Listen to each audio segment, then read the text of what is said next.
My name is Nancy Pav.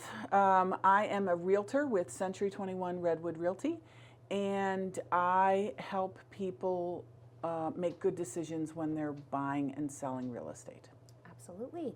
And now I know that you have, correct me if I'm wrong, 27 years of experience, right? Yes, 20. Well, actually more than 27, but 27 as a realtor, yes. Gotcha. Okay. And then experience overall? Probably closer to 30. Nice. I worked in new construction when I first got into the real estate industry.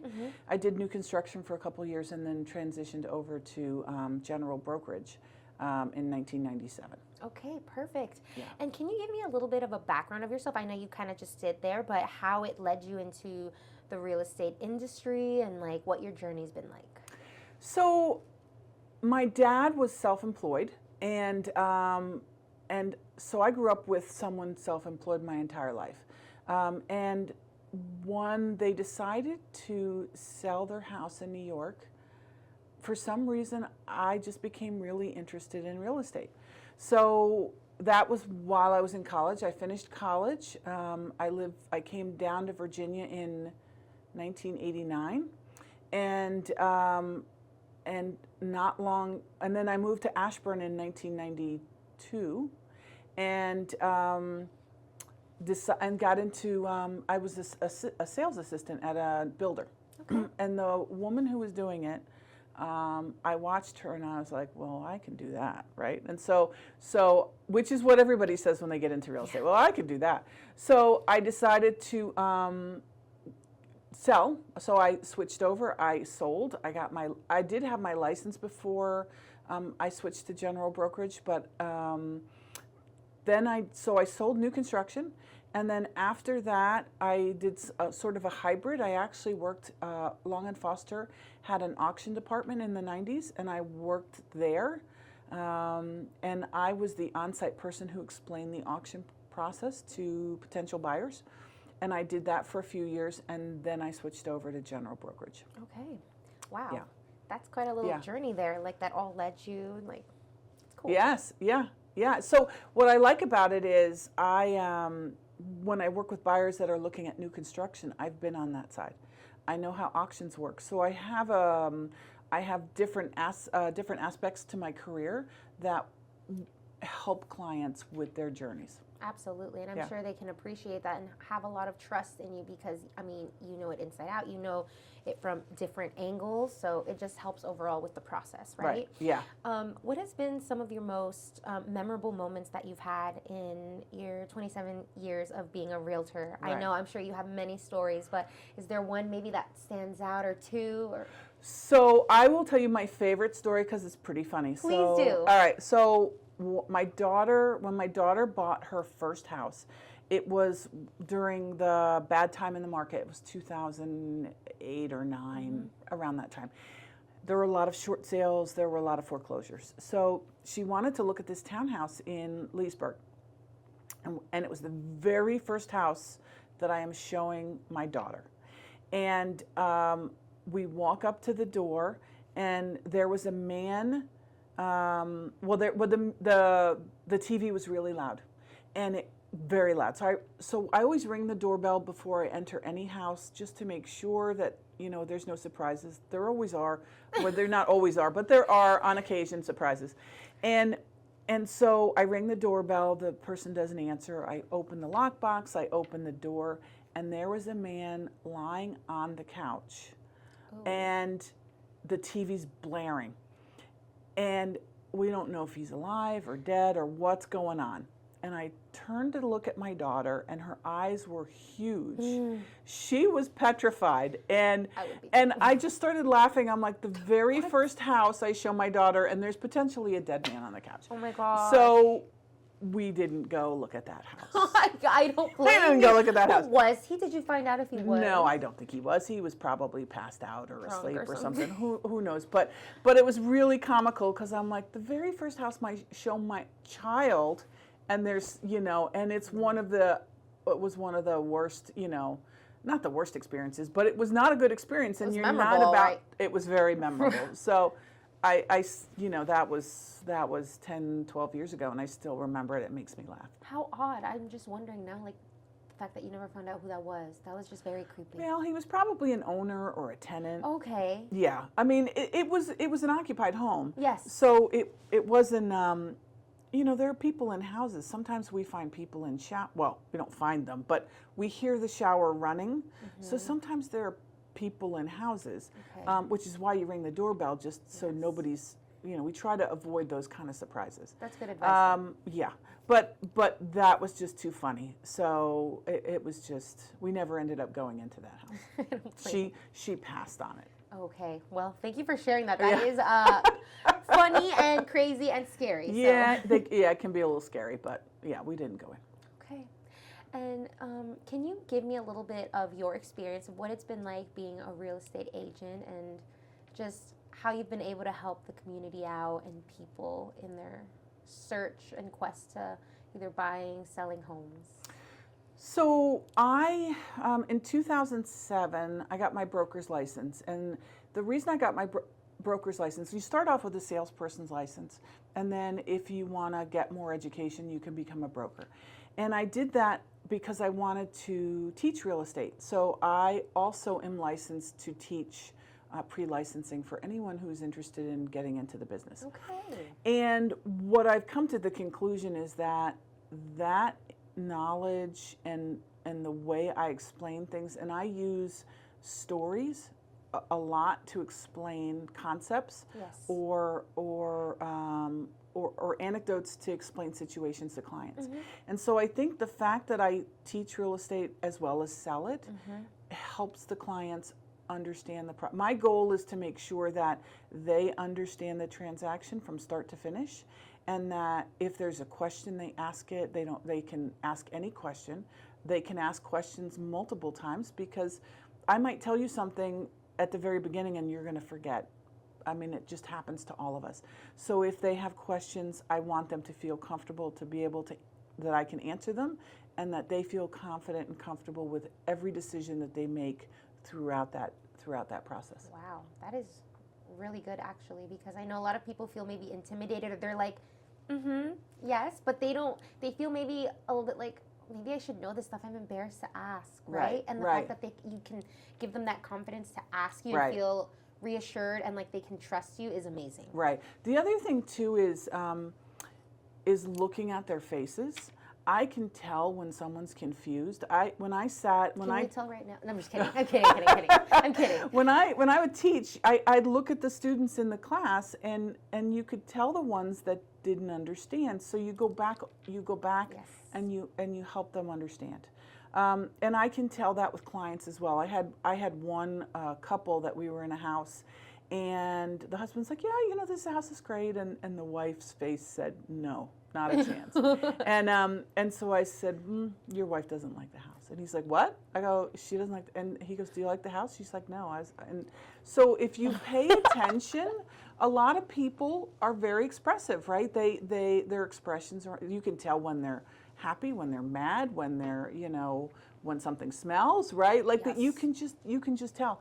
So so a lot of times I look at body language too, to see if I say something and the body language says they don't understand, I'll go back over it. Sometimes I don't even wait for them to say they don't understand, because I can usually tell. Holy moly. Not all the time, but I can usually tell when someone's not understanding or doesn't like something. Yeah. Yeah. Do you have any like psychology background or anything? Because or did you read any books? Because that's very like self-aware of you to be like, okay, this person is not comfortable right now. Right. No. I think it's just having done it for so long. I think if you just watch people, you can get a feel for their, especially when it's the home. I mean, I'm not sure I could do it in other situations, but I can definitely do it with real estate. I can tell, you know, when we're out looking at houses, that someone likes it, doesn't like it. You know, people will also share, like they're placing furniture. You know, if you're not placing your furniture in a house, you probably don't care for it. Yeah. Right? If you can't see yourself there, but usually most people don't have good poker faces. Yeah. I would be bad at that. Yeah, yeah, I would be bad at that too because you know when I'm not happy. Yeah. I'm just Yeah. kidding. I'm just kidding. Yeah. It's very it's not often that I'm unhappy or that I'm mad, but but you usually can see it on my face first. Okay. Yeah. Yeah.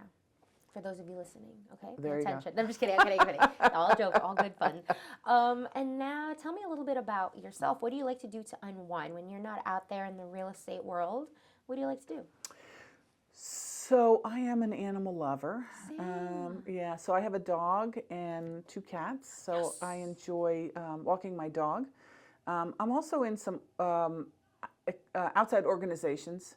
I am a member of the Rotary Club.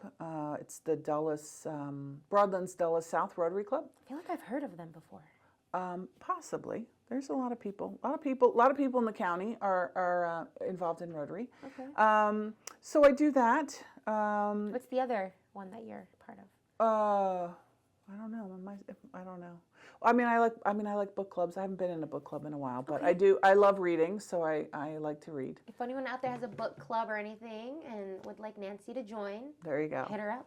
There you go. Yeah. Yeah. Okay, and so you like reading, Rotary Club. Walking my dog. Walking. Yeah. Perfect. Enjoying nature. I love. A lot of times I'll take my dog for a walk, and while we're out walking, I'll take pictures of whatever strikes my fancy. Sunrise, sunset, that type of thing. I do the same thing too. Yeah. Okay, twins.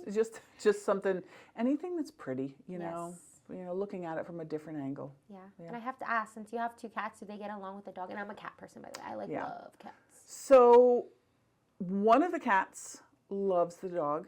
One. Yeah, and the other cat, I think, likes the dog, but the dog chases after her. Oh no. So at night when we're in bed, the dog lies at the foot of the bed, and that cat will jump on the bed and sleep with us.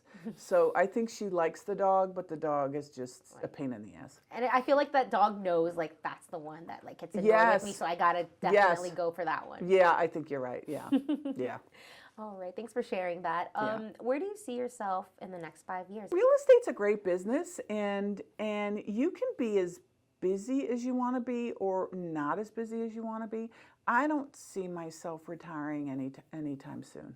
And I think, I was talking to someone recently, and I said to him, do you want to retire? And he said, no. And then you're not ready. I think you know when you're ready to retire. I don't see myself retiring. I mean, the great thing about real estate is we really don't drive in rush hour, typically. We do work weekends, but you can take whatever time off you want to, generally speaking. But not driving in rush hour is just a huge stress reliever. Oh, yes. You know? Yeah, no. So, especially around these parts. Yeah, exactly. Oh. So, no, I don't see myself retiring anytime soon. I see myself retiring like tomorrow. No, I'm just kidding. I'm kidding. No, if my boss hears this, I'm joking. Like, please, come on. You better buying some lottery tickets. Right? Yeah, I know. I'm gonna. Yeah. I try to buy some here and there, but I never win. The most I've ever won is like $20, but that's okay. That's all right. $20 is $20. I spent $2, so hey. Yeah, there you go. There you go. What advice would you like to give to any of our listeners who are thinking of maybe buying or selling their home that you would like to offer? Maybe just like one of the first steps in doing so, do this, like just any advice. So I would say that well, first of all, you need to find a realtor that you trust, that you're compatible with, that you like, and that gives you advice. For buyers, realtors know lenders in the area who do a good job. And I think that you want to talk to a lender that the agent knows, because they know those people will get the job done for you. You could go online, you could do that kind of thing, but they don't have any accountability. Whereas a loan officer that an agent knows, my loan officers know that if they screw up, I'm not giving them any more business. I tell them that up front. And that's good for the client, right? Because they have an incentive to continue to do a good job. Absolutely. So and then at least 6 months for a buyer, at least 6 months in advance, you should be talking to an agent, because you're going to need to figure out your credit situation. If there's any hiccups on the credit, you can get that fixed in that time.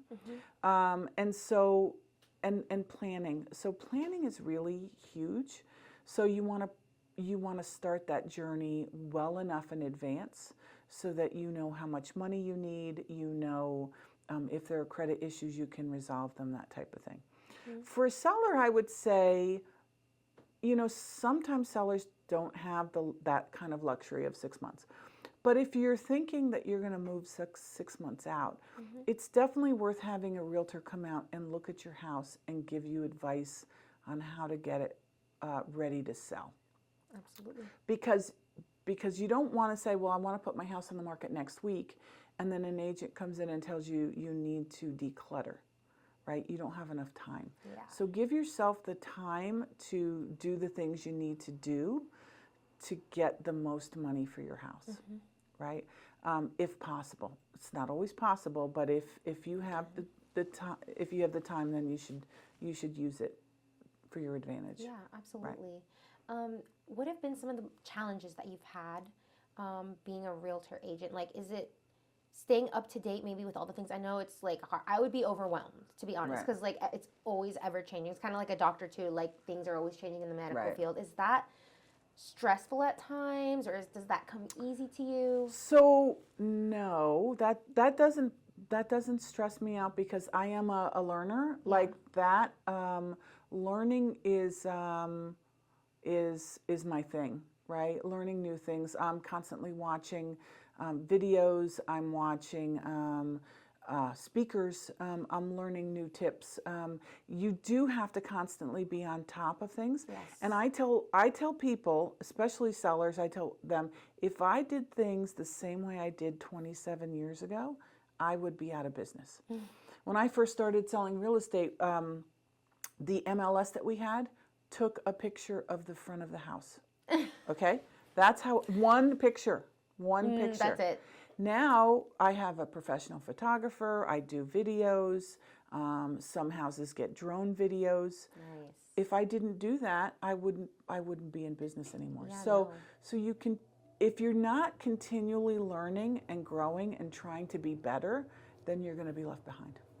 So learning is, new things are not a problem for me. It's part of what we have to do in our business. I love that like outlook and that take, and that would apply with like anything in life, right? Sometimes I get a little intimidated and scared, but I love the way you just broke it down. Like, you will get left behind, because what you don't do, somebody else can learn and share with others. So I think that's great advice. Yeah. Absolutely. It's kind of like my car story that I was telling you beforehand, where I went to get a rental car and couldn't figure out how to start it, right? And you laugh, and then you learn how to start it, and now I learned to learn something new. Start that button car, and Yeah. it doesn't happen again, or maybe another 2 times, but then you get it, right? Yes, exactly, exactly. You have to learn how to do new things constantly. Absolutely. Constantly, yeah. Yeah, and then when you first started out, what is a big difference now? I know, like, you take a picture for the MLS, and now we have a whole bunch of things. What are some other things that you feel that have changed for the worse or for the better? I think most of the changes have been for the better. A lot of the changes have been convenience kind of changes. Right. So, for example, when I first started, we had contracts that had 3 pages. Like you would have a page, and then there would be photocopies underneath. Photocopies. And now, or duplicates, I guess is the better word, right? And now you have to, now everything is done electronically. We have people DocuSign documents. They don't need to be in the same room as me when they sign their documents. The negative about that, though, is that we've gotten away from explaining the contracts to buyers and sellers. But we've just had NAR had a lawsuit, and I think we're going back to having to explain to people how things work, which is, I think, a good thing. I was going to say, but that's a good thing. That is a good thing, yeah. But you can still have them DocuSign documents. And I just had a client buy a house, and they were in Thailand when they bought the house. Wow. And they we looked at the house together through FaceTime. Perfect. They never saw the house till the day they did their final walkthrough. Whoa. So I was their eyes, their ears, their nose, right? Everything. Everything for them. And that's great. And they signed the contracts electronically. Now they came home for closing, but they signed the contract electronically. We looked at the house through, I've done that a couple times where people aren't local and they're buying houses. So those are huge, you know. Yeah. Those are huge advances to make people's lives a little bit easier. Absolutely. Yeah. And now talk to me a little bit about marketing. Are you an avid online person pushing yourself out there? Are you more of word of mouth, or do you like to mix both? So I think you have to mix both. I think it's definitely, there's a trainer out there that says it's marketing is a three-legged stool. And you can't do just one leg of the stool, otherwise you'll fall over, right? So a lot of my business comes from repeat and referral people. And I do love social media. I was an early adopter of blogging. You know, I've been on Facebook since I could be on Facebook. And I've done reels, I've done videos, I started out with my reels, I started out with my dog and my cat. That's the perfect way to do it. Yes, and they were great subjects. I will have to check this out after, because I want to see what your cat and your dog looks like, and I want to see your reels. I love every time. I'm on Instagram, and people are like, "That was weird," and it's usually me just liking and commenting. Right. I just love it, and I love seeing people's personalities outside of this round table conversation. It's cute, and I get to see people be silly or just sharing stuff that you wouldn't normally see. Back then, I feel like it's stuff you would not have known, and you kind of connect with them. And you're like, hey, she's sillier. Hey, she's more serious on this matter. I totally want to work with her. Or, you know. Right. Yeah, and I'm definitely sarcastic in my personal life, but generally all business in my professional life. I focus on what is important and what needs to get done, and how we can get it done. I love that. Perfect balance. Yeah. All right. And so, is there anything maybe that I have not touched on that maybe you would like our listeners to know about? Since I have you here, I want to make sure that we use this opportunity to the best. So I think the only thing is that as a realtor, I'm licensed in Virginia only. And I can help anyone really in the Northern Virginia area. So I've gone as far south as Fredericksburg, and I've gone as far west as Stevens City. But my primary area is Loudoun County and Western Fairfax. But if someone is looking to buy a home, whether it's or sell a home, whether it's in anywhere else in Virginia or anywhere in the country, I can help them. I can help them connect with a very good realtor, and that's always helpful. And I can stay a part of it as much as they want me to, right? So if they have questions, I'm not licensed in any other state, but I do have connections that I can talk to and work through and help them get their job done. Perfect. Love that. Thank you. So that's right. If you're looking for anybody, or maybe Nancy can help you connect with somebody, reach out to her. Right. All right. My final question. Yes. If you could leave our listeners with a message, anything maybe that's been on your mind or in your heart, it can be in relation to your industry or just life in general, what would that message be? Or maybe even a mantra that you... So I saw something recently, and it was about life and death. And it said, it was actually a cartoon. It was Snoopy and Charlie Brown. Yeah. And Charlie Brown says, "You only live once." And Snoopy said, "No, you only die once. You live every day." Yes. So live every day and enjoy as much as you can. Some days are better than others. Yes. But if you at least appreciate one thing a day, life is a little bit more fun. Or laugh, right? Laugh at the fact that you can't start a car. Laugh at yourself, right? Yes. You know, that's key. I love that. Thank you so much for being on the podcast and for sharing your stories with us. The man laying on the couch, that was crazy. But anyway, thank you so much. It was a little crazy, yeah. Sure, thanks for having me. Absolutely.